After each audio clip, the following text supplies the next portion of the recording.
দিদি, আমার ঘরটা ঝাড় দাওনি? হ্যাঁ, এই তো দিয়ে এলাম।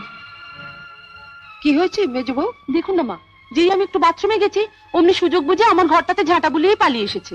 ছি ছি ছি, এ খুব অন্যায়। কিন্তু আমি তো ভালো করে। আমি কি মিথ্যে বলছি? লতু, তুমি দেখবে চলো, ওটাকে কি ঝাড় দেওয়া বলে? আমাকে দেখাতে হবে না, আমি জানি। কদিন আগে আমার ঝিটা আসেনি, ওকে কটা কই মাছ কাটতে দিয়েছিলাম, তার আঁশটা পর্যন্ত ছাড়াইনি। এত বড় ফাঁকিবাজ! মা দেখুন, আমার রোজ রোজ এই খিটিমিটি ভালো লাগে না। দেবার বেলা আমরা তো কিছু কম টাকা দিই না।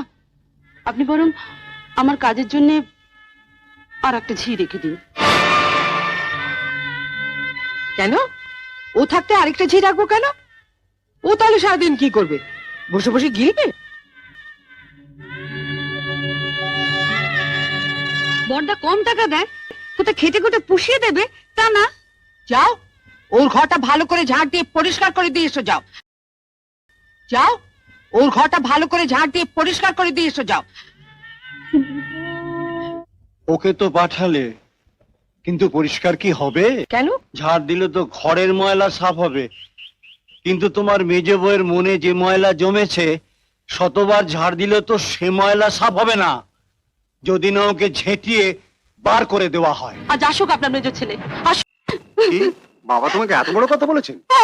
বলেছি তো, আমি আর এ বাড়িতে একদিনও থাকবো না যদি তুমি ওর একটা বিহিত না করো। চলো তো, চলো আমি দেখছি, চলো। বাবা, এসে গেছিস? আমি তো ভাবছিলাম এত দেরি করছিস কেন? তোর বউ তো আবার লাগাবার ব্যাপারে বেশি সময় নেয় না। যাও না, বলো না। এসব কি শুনছি বাবা? কি শুনছ? আমার ঝি হওয়ার যে যোগ্য নয়, তার হয়ে বাবা আমাকে গালমন্দ করেছেন, বা সাক্ষী আছেন। আমার ভুল হয়ে গেছে। তাহলে সবার সামনে আপনি স্বীকার করছেন আপনার ভুল হয়েছে? হ্যাঁ, আমি তো অন্ধ, চোখে দেখতে পাই না। আমি বুঝতে পারিনি তোমার গালটা কোথায় ছিল।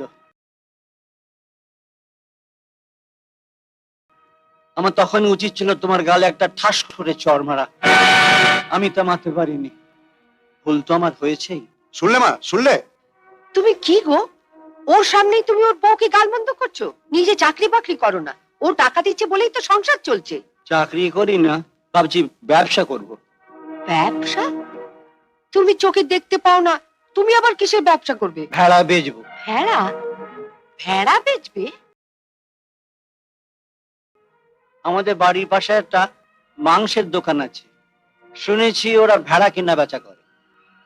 কাল ওদের মালিককে ডেকে নিয়ে তোমার মেজর ছেলেকে দেখাবো। আমার মনে হয় ওদের 4 পেয়ে ভেড়া আছে, তোমার 2 পেয়ে ভেড়ার দাম আমরা বেশি দেব।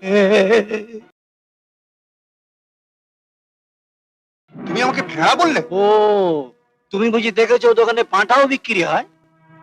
তা বাবা, তোমাকে পাঁঠা বললে তুমি কি বেশি খুশি হতে? মা, তুমি শুনলে? সব এই হতচ্চারির জন্য।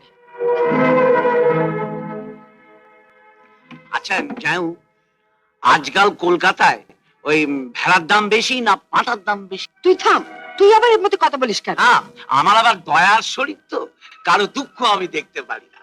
তো ওই ভেড়া পাঁঠার দাম জিজ্ঞেস করে যেটার দাম বেশি হতো সেটা ওকে বললেই পারতেন।